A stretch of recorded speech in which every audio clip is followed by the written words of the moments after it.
Well, good morning. Thank you so much for having me. It's very exciting to be here. I've known of your group for quite a while, and I know you guys do really great work here down on this side of the water for the Democratic groups. So I'm really pleased to be here to share my research and talk a little bit about what I do. For those of you who are unfamiliar with my work, I'm the only female election forecaster in the U.S., and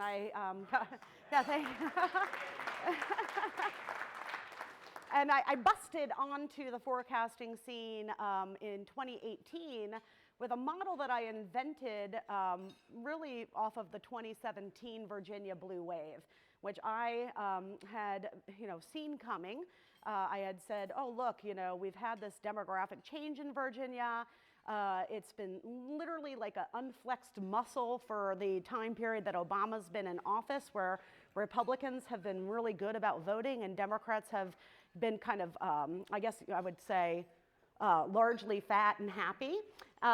So we're going to see a big change. And, a lot of other analysts were anticipating a conventional Virginia election. I mean, certainly Ed Gillespie was a very talented candidate, very well, credentialed challenger, as was Ralph Northam. And there was a lot of reason to expect that, using old political conventional wisdom, that it would be a close race. But I knew it was not going to be. And then after the election and the huge surge of House of Delegate seats, I set out to build a quantified way to explain what happened. My theory was that it was a product of party competition and also how college educated each district was in Virginia, because my expectation was that we had a long-term political realignment going on in the U.S. with college-educated voters who had long been kind of a main fixture of the GOP coalition, moving away from the GOP over the last decade or two. But I knew that Trump was going to push that heavily. And so that model ended up working quite well for 2018. I anticipated the Democrats would pick up 42 seats in the 2018 midterms, and I released that forecast about 4 months before Election Day. It was a little bit sneered at by the status quo, because it was such a bold forecast, and at the time, the conversation was, well, maybe they can pick up the 23 seats that they need for control. And then here comes this no name from a little liberal arts college on the peninsula of Virginia saying, no, you guys are all wrong. It's going to be this giant wave. And the question is, will it be 35 or 45 seats, right? So long story short, that's my background coming into the Virginia 2019 cycle. Some of the work I'll show you today is that some of that is the work I do with my colleague at the Wasson Center, which is our survey research work. So I'm happy to talk a little bit about what happened in the 2019 elections, and I'm pleased to say that the model that I used, invented from 2017, used in 2018, worked really, really well in 2019. And then when we close out the talk by looking at what my model predicts for 2020, I hope you'll keep that model's performance in 2019 in mind. Okay, so let's talk about what happened in Virginia. I have to hold the batteries and squeeze the thing. There you go. Let's just go with you. All right. So one of the things that we would expect to see if the blue wave was going to still manifest, and I call what's happening here in Virginia and nationally the Trump effect, okay? Because what's going on in American politics, broadly speaking, what's the basis of my forecasting work and why it is so much of a departure from what Nate Silver and people like Nate Cohen talk about, is the heightened polarization that we all know is gripping American politics, is also affecting voter behavior. And although partisanship has always been a really important element of people's voting behavior, in the last decade especially, party has become the only thing that matters, basically. And if I know that you're a Republican or a right-leaning independent or a Democrat or a left-leaning independent, I can predict your vote choice at president, at Congress, at state legislative elections, at city council, at mayoral races with almost perfect accuracy. Now there are some exceptions to that rule still, but by and large, that's how people are behaving, and it doesn't matter if the candidate is Donald Trump, who has many deficiencies when it came to approaching his candidacy in 2016 for the office of the presidency in terms of quality, in terms of experience, and in terms of behavior and temperament. Or if you're Roy Moore down in Alabama, for whom credible allegations of sexual predation against minors had been revealed during that election cycle. Because although he lost a very close election, the truth of that loss is not Republicans rejecting Roy Moore. It's a story of Democrats and independents turning out in massive numbers to overcome Republicans in that election. 90% of Republicans in the exit poll data cast ballots for Roy Moore, okay? And that's a normal percent. There's no deviation from what we would expect to see in a normal exit poll from any other Republican race. And that's, that is party polarization in action in voting. So with the Trump effect, what we would expect to see in 2018, what we wanted to see in 2019, if it was going to materialize in Virginia, is evidence that Democrats were more engaged than Republicans. And so we went into the field a couple of times, once in the spring and then twice in the fall. And the first thing that we're asking voters, and we're being very selective about who is going to fit that criteria, because keep in mind, in these state off-year election cycles, we're talking about 30% turnout rates historically of registered voters. Of the population eligible to vote, that's much lower, but of registered voters, it's about 30% turnout rate. And so the trick is to, especially when you anticipate growth, right? We knew it would go up, judging as to what happened in the midterms and what had happened in 2017 here. We thought, that turnout rate's going to increase, and how is it going to increase, and where, and in what groups, right? So that's the trick. So when you're doing the polling, what I'm looking at as I'm building a likely voter model is I'm trying to let the data tell me who's going to vote rather than me telling the data who I think is going to vote. And one of the clear signals that the data was sending us was that Democrats were much more engaged. So this slide is asking people, are you more enthusiastic? How enthusiastic are you to vote? Are you very? Are you somewhat? And as you can see here, Democrats were about 10 points more enthusiastic to vote than Republicans and independents. And we saw that consistently in the spring and both of our fall surveys, okay? So that was one sign that Democrats were more engaged. Go ahead and flip the slide. And then, we also ask voters in these surveys, do you plan to vote? And here's really where we run into, just not we, but like surveys in general, run into some trouble because, again, I told you that in these historical elections, you get about a 30% turnout rate. This is true in 2015, when Quentin was alone in the polling outlet and before I joined. And this is true now, right? But if you take a survey as a sample of the population we're trying to measure, the Virginia State Legislative Electorate, and we just believe people who say they're definitely going to vote, the estimate for a turnout rate is about 83%. Okay, so just keep that in mind as you're looking at this, okay? So, the innovation that I imposed, which I'm not publicly disclosing, is a trick to figure out who's lying. And I think I actually came up with a pretty damn good trick, because ultimately my likely voter models produced about a 40% turnout rate, and as we know, that's about what happened, right? So I put some design elements into the survey that I didn't release publicly to figure out who's lying, and I'm going to eventually be able to look back and see with the verified voting data, like how good that performed, and it's going to be very interesting, right? But anyway, yeah, 83% turnout, so you know that that's not correct. But when you look at this, you could see a 10-point advantage, at least in this first October survey, that Democrats were more likely to say definitely going to vote. All right, and hit the slide.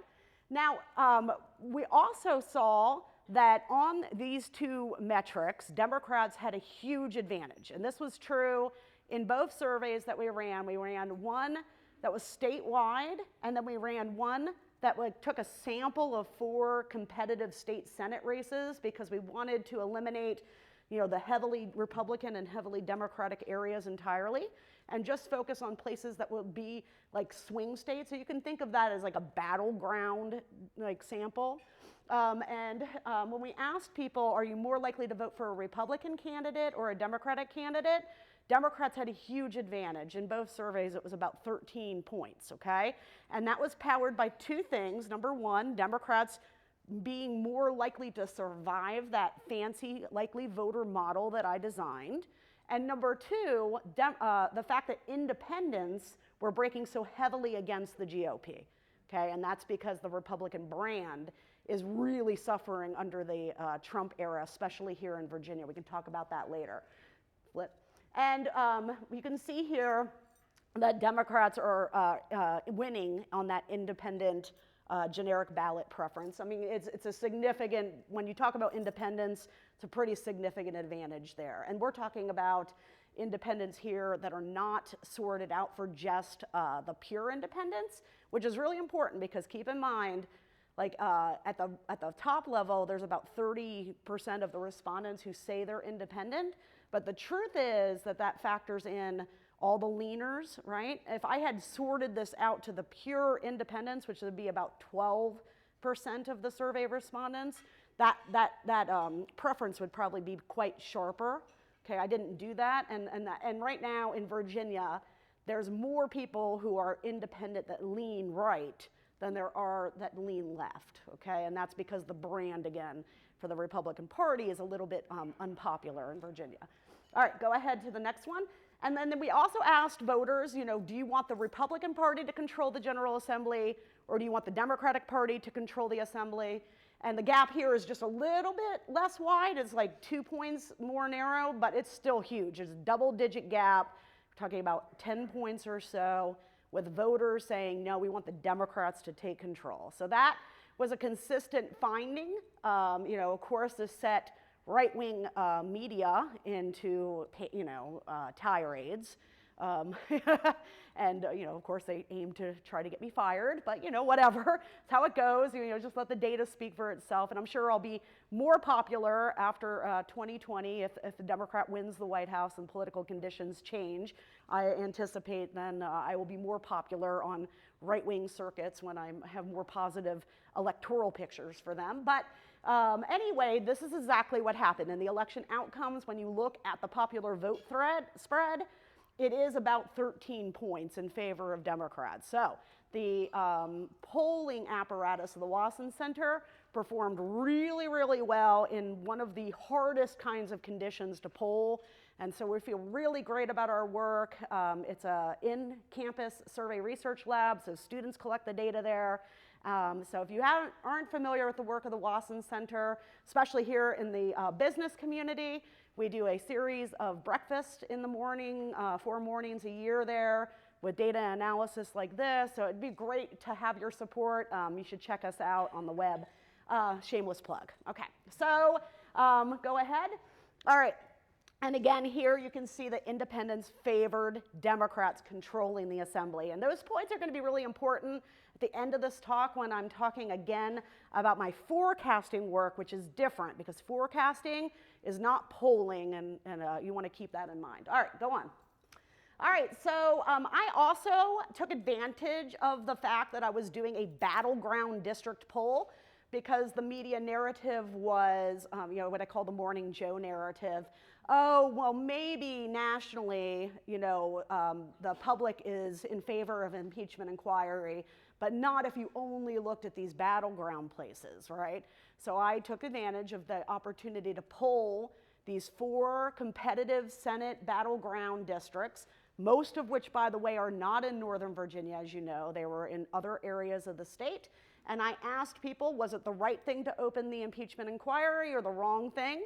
And what you can see here is that clearly, even in these competitive battleground districts, voters thought it was the right thing to do to open the impeachment inquiry. And as you can see here too, hit the slide, that is true amongst independents. Okay, so independents support the impeachment inquiry in our sample of battleground Virginia districts, okay? And then we can also look at the effect of Trump on the election outcomes. Hit the slide.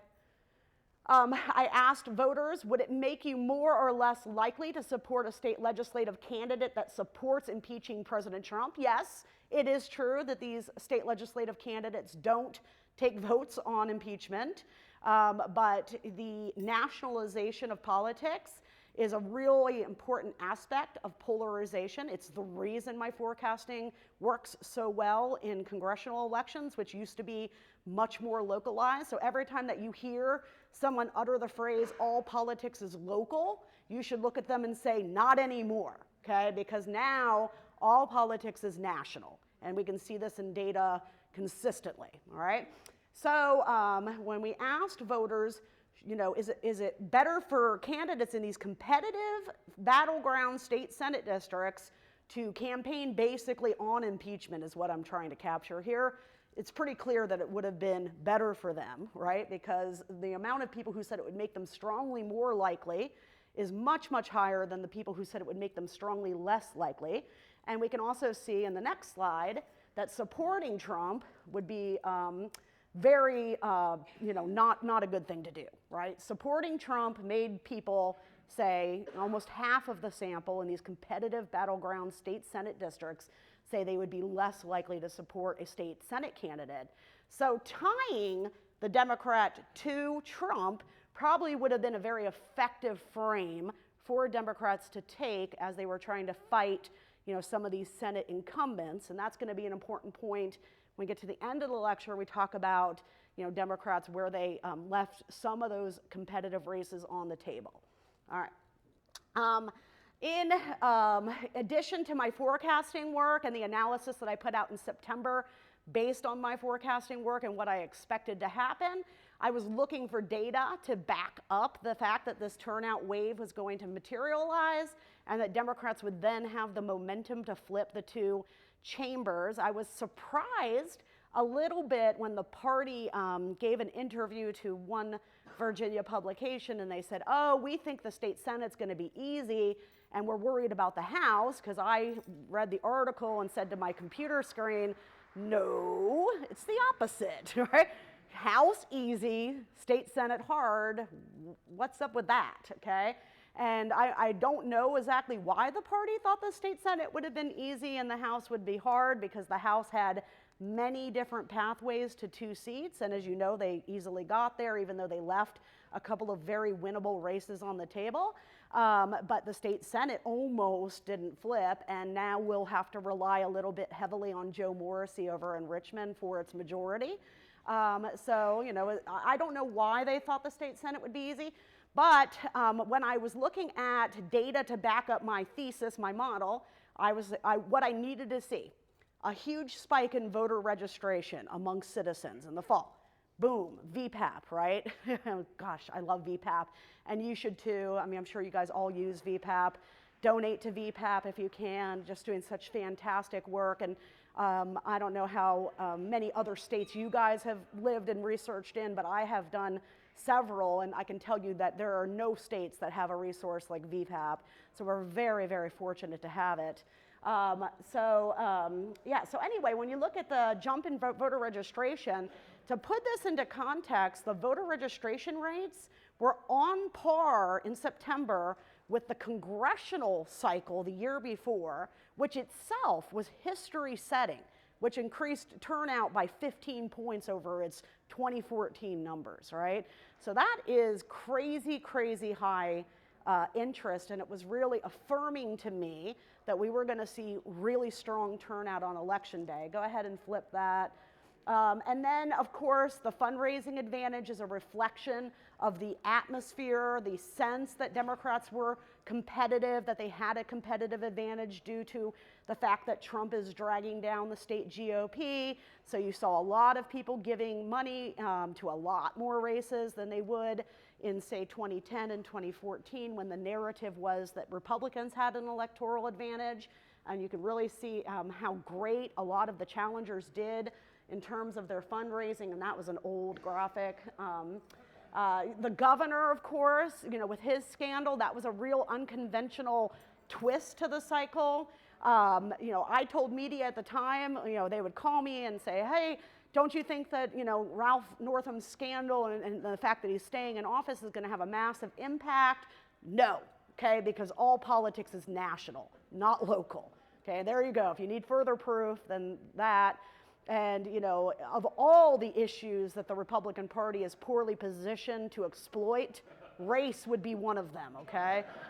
You can see this clearly in all data, especially the Lawson Center data that I ran last spring when I asked voters to say which party better, helps the middle class, women, children, the working class, African Americans, so on and so forth, men. The only category Republicans did well in, and they dominated it, by the way, was men. Okay, and one of the worst categories that they did in, obviously, was African Americans, because that's what 5 or 6 years of sustained efforts of eliminating people's voting access will do to your brand, right?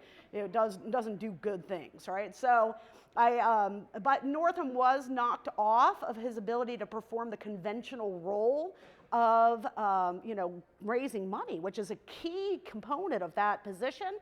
And so Terry McAuliffe, governor surrogate, all right? I mean, that's a new concept. We have never seen a surrogate governor step in. He held something like 200 campaign events around the state and really came in for the Democrats and saved them, basically, in terms of that fundraising apparatus and the public face of the state in the national media, because, of course, the national media was just eating Ralph up, and, of course, he didn't make it easier on himself with the way he handled the public relations aspects of that scandal.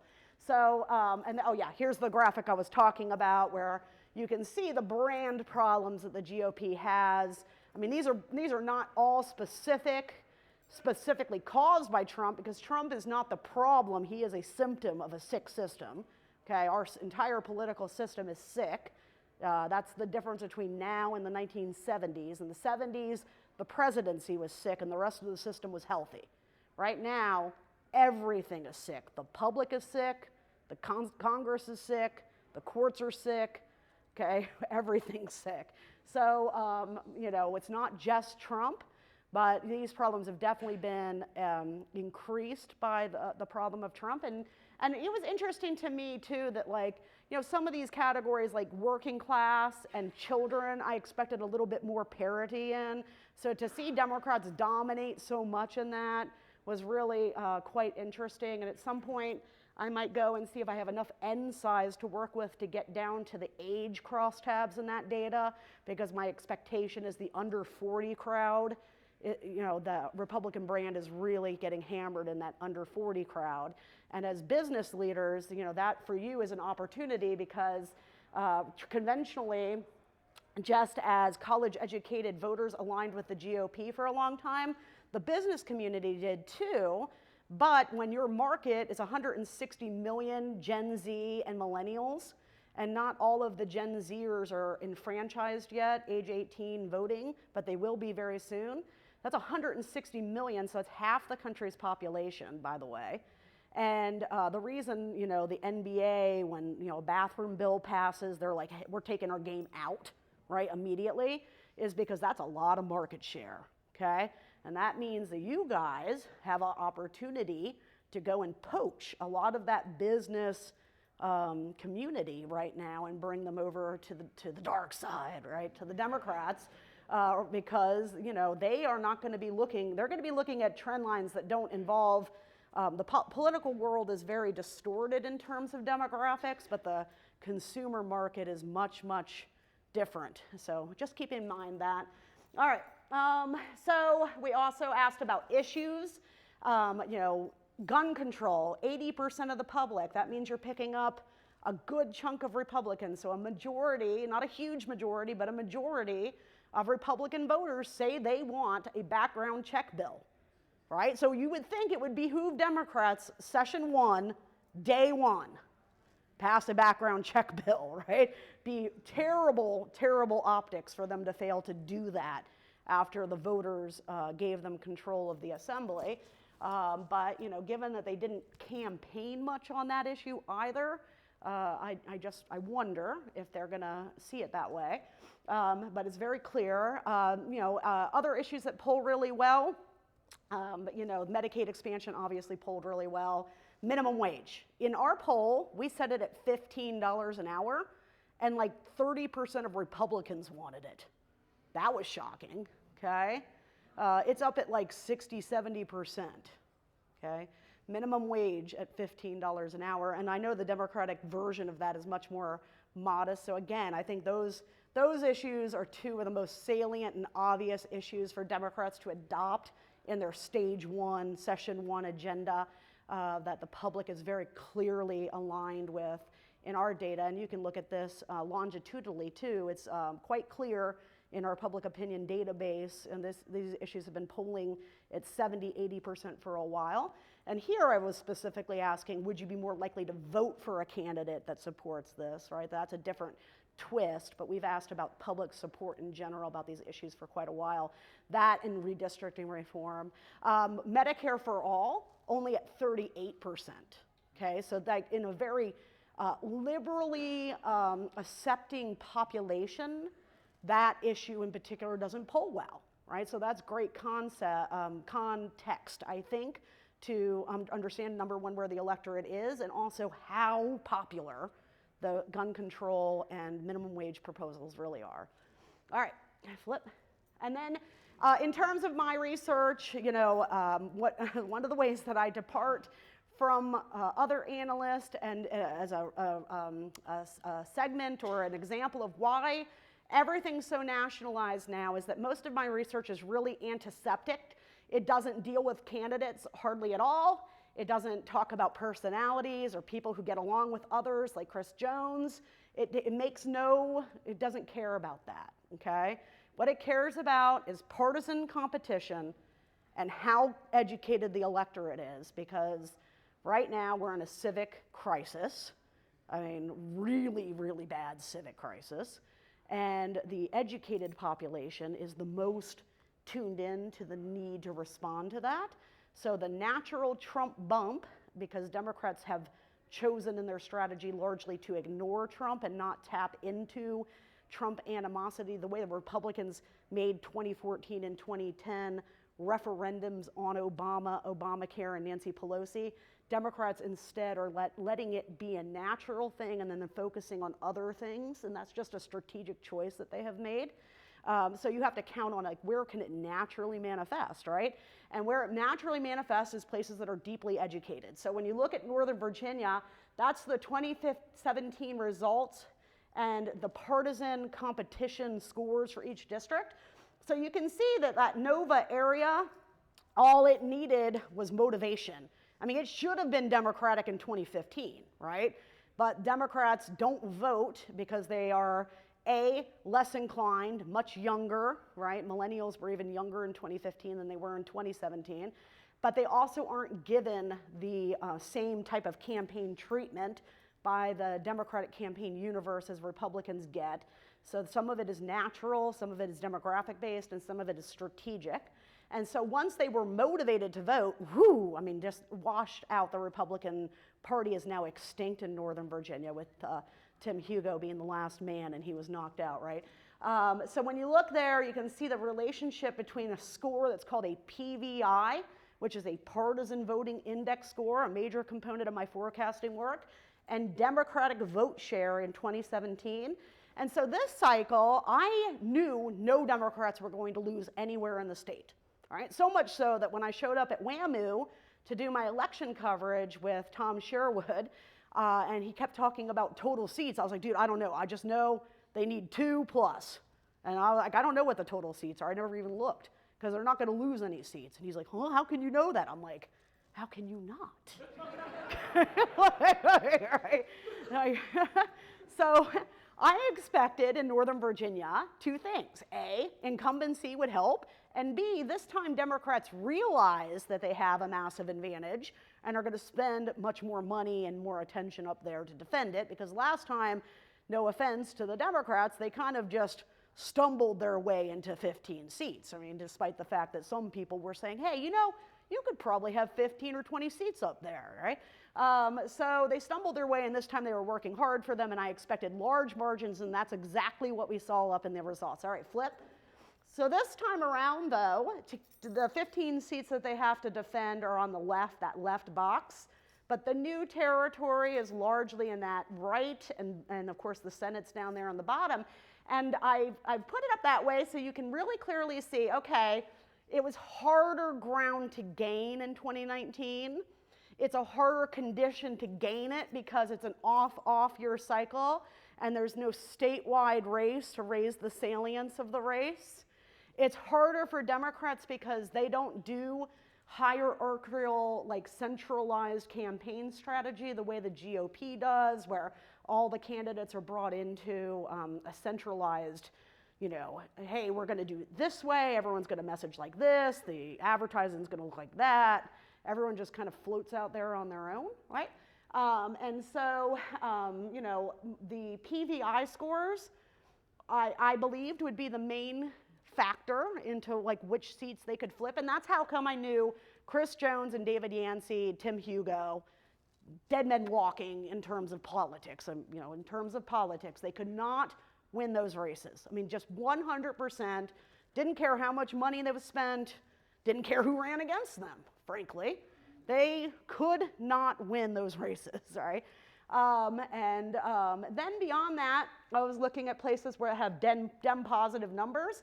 And so, and I have this miscoded on my slide, but the Senate District 10, I knew that would flip because it's a D+4. It's the only D positive Senate district that Democrats needed to flip.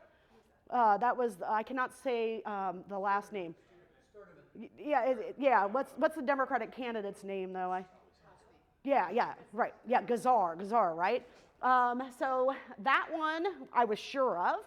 But the other three, especially Senate District 8, were always going to be really hard, especially Senate District 8, because Senate District 8, as you can see, was basically a 5-point Republican district. And that made it really analogous to North Carolina 9, which is a special election for the Congress that happened in September, where you needed, you know, a big turnout surge, not just, I mean, really, really big Democratic participation to pull it out. And they did a surge, and it was big, but it wasn't really, really big. And so they got close, but they failed to flip that seat. And that's what we saw, too, on Tuesday night down in Virginia Beach, right? We saw close elections, we saw turnout surges, but ultimately we didn't see big turnout surges because it was always going to hang on African American turnout, frankly, in those areas, right? Because we're talking about very low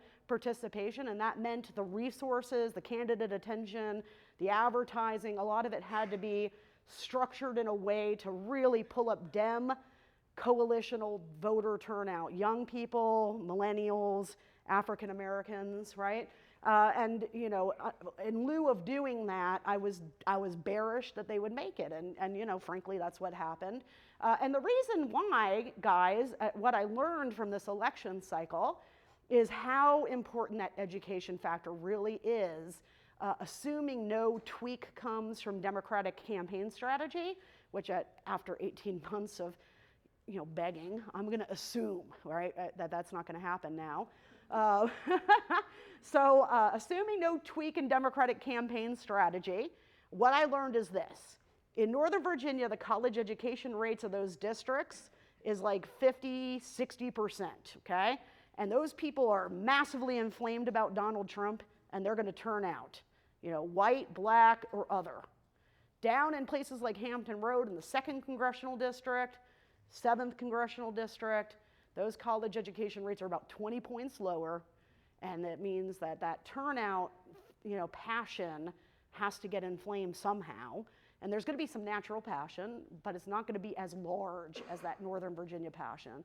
And so that's what I learned, is that the two statistically significant variables in my model, college education and PVI, are much more important together than I understood them to be before this race.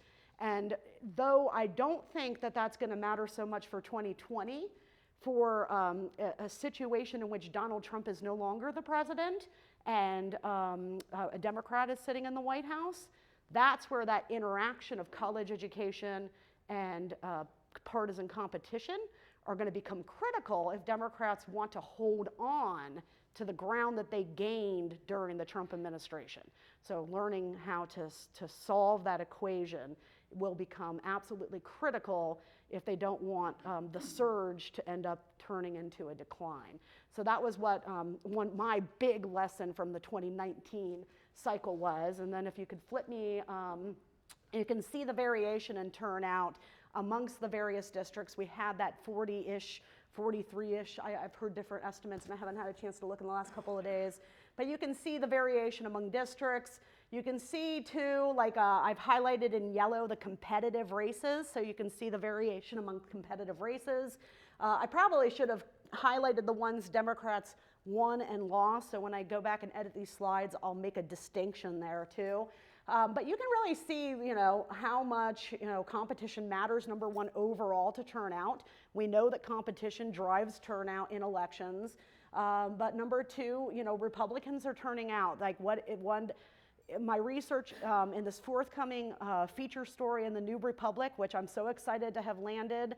I will be putting and presenting an analysis of the congressional races last year that shows that the House races flipped due to turnout surges of Democratic voters and independents, different independents than were voting in the 2014 midterms, and how their combined force flipped the 2nd and the 7th, and California and Texas and Georgia and all these different places. It's a really fantastic analysis that I think is going to turn a lot of conventional wisdom about what happens in elections on its head.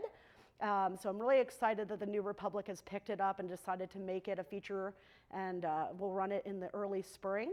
So look for that. But the most interesting aspect of that analysis, I think, is that even though the wave was on the Democratic side, and even though Trump is a major motivator, the analysis revealed one startling fact, and this is that even with the surges being larger for independents and Democrats, whose turnout was dismal in 2014, so the amount of participation increase is very large for Democrats and independents, but overall percent of registered voter turnout, the Republican Party, the GOP, outperformed Democrats so far in every district that I've analyzed.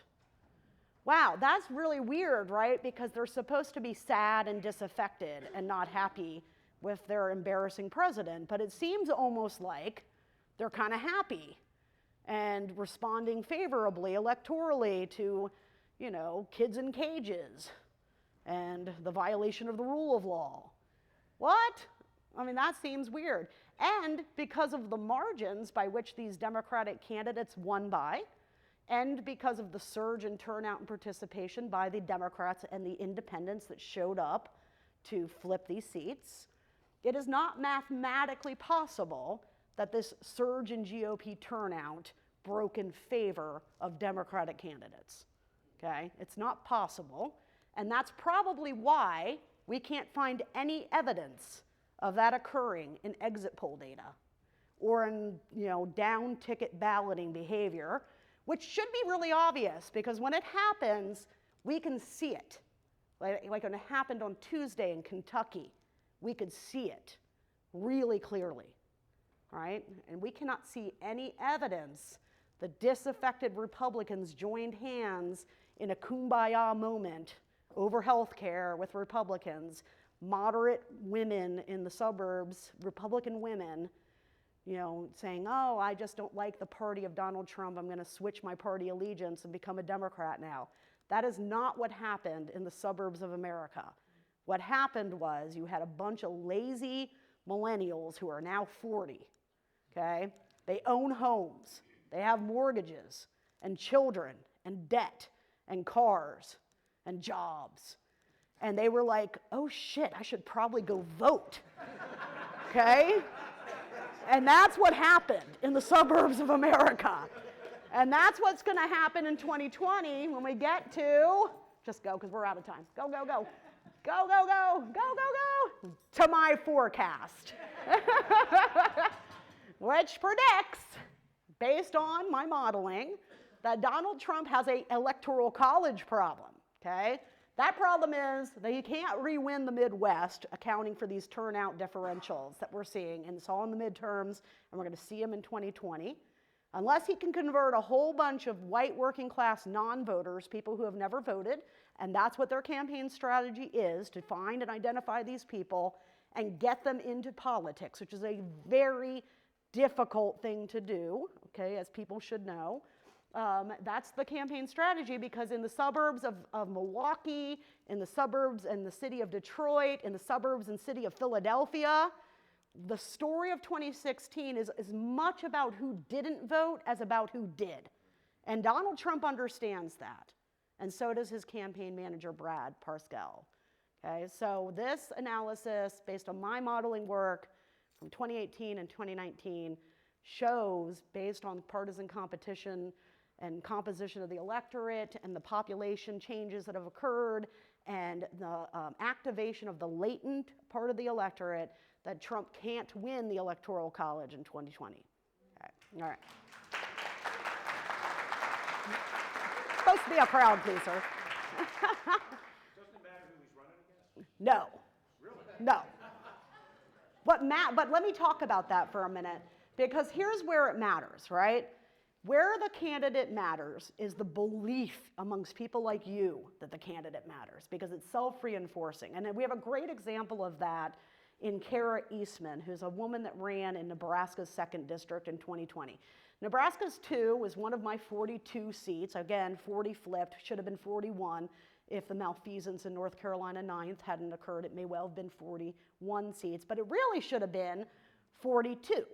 And the reason why that 42nd seat didn't happen was that Eastman was a Bernie-crat, okay? So she was a progressive Democrat, and she won the primary, and it wasn't the party's pick. They were unhappy with that. And so the way that they handled that was they decided, well, she's unelectable because she's a Bernie-type Democrat, so we're just not going to invest in her. And then that signaled everybody else to not write her checks, okay? And she still managed to raise a little bit of money, but not enough. Still, the demographics of my model knew that the Nebraska's 2nd District was going to flip. All right, it had everything it needed. It had the demographics, it had the college education, and it had the partisan competition score low enough to do it. And without any party support, do you know what happened in Nebraska 2nd with a radical Kara Eastman candidate? Came within 2 points, okay? So if the party had just simply believed she could win, she'd be sitting in Congress right now. So the danger of the nominee comes from the belief of people not thinking they're electable, right? Because it's out, I mean, ultimately, I don't think the nomination's going to go to Sanders, okay? But there's a chance it could go to Warren. And Warren has, you know, positioned herself with a foot in each side, right? She's got Medicare for all, which I've just said to you is, you know, not a great policy to run on. But she's also not a Bernie-crat socialist, right? She's been very shrewd in her position. She's never called herself a socialist. She's always called herself a Democrat. And if the Democrats refuse to believe she can win to themselves, it could become self-reinforcing. Yeah. You Yeah. mentioned that some folks who felt in the 2019 election left it on the table. Can you talk about where maybe some of the folks who didn't win, what? Yeah, so I don't blame the candidates, by the way. Okay, so, and there's variation, right? The Turpin ran your conventional textbook, you know, centrist, be unobtrusive, healthcare focused campaign, and Missy Smaisel Cotter ran on guns. And actually, in my opinion, that's probably why it was as close as it was and not a further deficit, okay? Because, you know, it's the same thing with Bevin. People look at that and say, oh, he brought Trump in and he lost. And I look at that and say he brought Trump in and he almost won, okay? And he probably would have lost by worse had he not, because the man is so deeply unpopular amongst independents and moderate Republicans. He's an exception to a rule kind of guy, because he literally took people's pensions and health care away. Don't do that, okay? all politics is national, except for when you take people's health care and pensions away, right?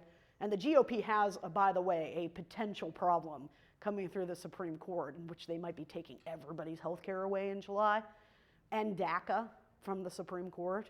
So just keep in mind that that could happen, and it'd be terrible for them. So like every day, if I'm Susan Collins, I wake up and I'm like, thank you, Lord, for my daily bread, and also please, Supreme Court, uphold Obamacare, okay? Because if she's already, you know, not good, looking good for re-election up there under my model, and if that Obamacare decision goes against her, whoo, we're talking about, you know, 6, 7 Senate seats there. Yeah, it's going to kill them, right? Imagine that. Imagine waking up in a July headline, Obamacare overturned. You know, 24 million Americans lose health care. Yeah, even less competent strategists like Democrats, messaging-wise, couldn't fail to capitalize on that, I would think, right? What are your predictions for U.S. Senate and the congressional race? So my 2020 Senate and House races will drop in January, but I did put out an 18, now 19, because who retired? Oh, Steve King, up there, Peter King, up in New York, because you don't need a weatherman to know which way the wind blows, okay? And Pete King is serving an R+3 district. Pete King is a long-term incumbent. Pete King has many connections. He has brought back many wonderful resources for his district in New York City. But at the end of the day, the turnout in New York City is going to be astronomical, and it is not going to be friendly to Republicans, okay? And so Pete King's exiting stage right gracefully because he knows he's going to lose that race, okay? So that I will be revising that to 19 top targets for Democrats, 9 of which sit in the state of Texas. Many of them are just like Kara Eastman's district in North Nebraska. They are highly educated, they are suburban, they are subject to a millennial college-educated surge that can have massive impacts on the vote share in those districts, regardless of the historical performance of them, if they're invested in. But that's the big if, because the way the party still looks at things is candidate-based. You know, oh, it's Kentucky, R+11, but we've got this attractive candidate, right? Oh, I'm sorry I took so much time, and I'll stay around and you guys can ask me stuff. What nominee for the Democrats in 2020 would help us survive with suburban voters past 2020? Yeah, see, that's the problem with Joe Biden, right? But Biden can't lose, I think, in 2020. But his problem is he is so boring that he's a 2024 danger, right? So for him, what's key is the Veep pick. It's got to be somebody, a person of color, like Stacey Abrams, okay? That's how you survive past 2020. But Democrats, let me make it really crystal clear. If Democrats run the campaign strategies that they ran in 2018 and 2019 and 2021 under a Democratic president, they will lose seats. Period, full period, and stop. If they do not change the way that they talk to voters and campaign, they will lose seats. Be bold and fearless. Yeah, so you have to change. You have to make elections about stakes and about emotive messaging. It is about turning out your voters, and I don't mean progressives when I say that. I mean Democratic coalition voters, women, college-educated women, millennials, Gen Z now, African Americans, Latinos, okay? Basically everybody who's not a white man, and even then you've got about 45% of college-educated white men you could choose too, because there's a huge divide in white men now too on education. So, you know, that's where you need to focus the energy. You know, it's not about just tweaking a little bit of the packets that you hand out at the door.